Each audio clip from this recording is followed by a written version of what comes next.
I'm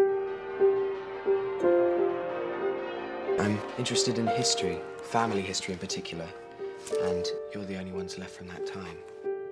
Glorious 39 is set in the last few weeks before the Second World War breaks out, the first few weeks of the war itself, and it's about, it's a thriller about a conspiracy to do a deal with Hitler by the political and aristocratic elite, so that we stay out of the Second World War and they can preserve their nice lifestyle. And it's about a family consumed in this conspiracy. And the reason I made it was the more I read about the period, I realized it's such a close-run thing that history didn't turn out completely differently. It's an incredibly close-run thing that I'm here at all as a Jew, and all sorts of other people wouldn't be here. And not just Jews, but anybody of left-wing persuasion, homosexuals, gypsies. Noel Coward was on the blacklist, one of the most right-wing playwrights of the 20th century. So, you know, all sorts, the whole world would have looked different. I play a character called Anne Keyes, who's the daughter of a very wealthy aristocrat and member of parliament. The film's set in the summer of 1939, just before World War II is declared. And she is actually an adopted daughter, and she's also an actress. So though she's from this very wealthy establishment family, she's slightly the black sheep of the family, in that she's, you know, adopted, which at the time would have been a great kind of stigma, and she's also living this slightly more bohemian existence than the rest of her family. And how based in reality is the actual story? Well, the actual sort of murderous conspiracy at the heart of the story is a fiction. The family is a fiction.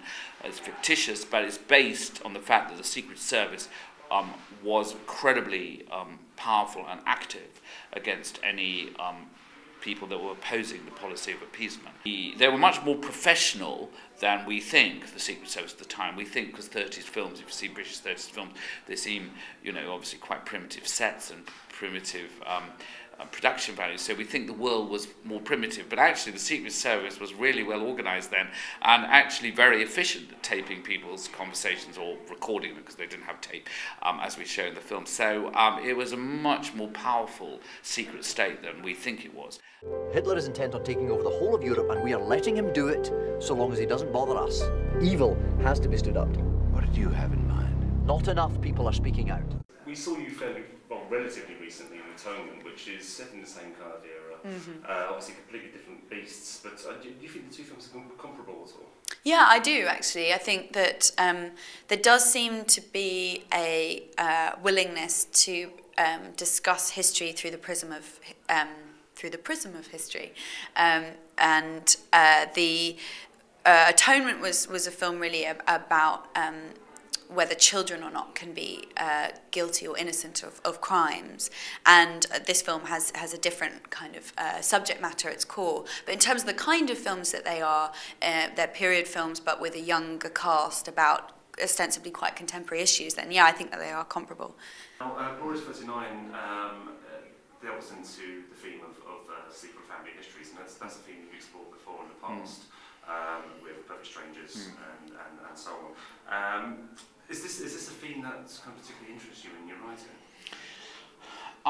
Well, I think everything finally comes back to family, doesn't it? We're all incredibly influenced by our relationships with our parents and our siblings. Even if you have no relationship, that's interesting as well. You know, it makes a huge impression on one.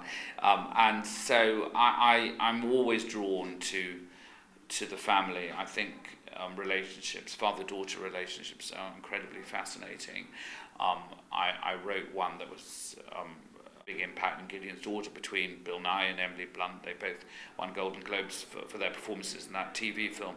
I thought that a sort of setting this within a family was a very good idea, because it makes it very accessible for the audience. It's not about people in bowler hats meeting on street corners and twittering away in the Houses of Commons passages. It's about a family and somebody, the adopted daughter of the family, Romola Garai's character, feeling she's very, very secure, and suddenly that world turns upside down, and it mixes the sort of visceral betrayal that she experiences when she begins to suspect, rightly or wrongly, people close to her may be involved, with what was going on with the Secret Service, and I thought that emotional centre of the film was very important. I always try to give my work an emotional, visceral centre. Who is that man? Mr. Balcom asked if he could store some government overflow with us. Hello? Have you heard the news? No, what? Hector's dead. It's terrible news. Working with Stephen Poliakoff as well, I mean, that's a seal of approval that most British actors must kind of love to get. He's worked with some of the greatest British actors ever. Yeah, I mean, he's a genius. So Stephen has produced some of the most amazing pieces of work that this country has on screen, on television, in the theatre, Shooting the Past, Gideon's Daughter. You know, everything that he's done has been such a huge part of my upbringing in a way, because he's, as a cultural figure, has really been a shadow over all my growing up and my teenage years and my 20s. So it was I think you can probably tell, real honour for me to work with him. You happen to remain part of the troupe. Well, yes. I mean, that's the other great thing about Stephen, is that if he likes you, he does tend to employ the same people again. So the bad thing is that if he doesn't work with me again, I'll know that it went really wrong, because he does like a stable of actors. What happened to her? They're doing something awful. I will keep you safe. This little war makes everything uncertain. It's not always a good place to go. Past,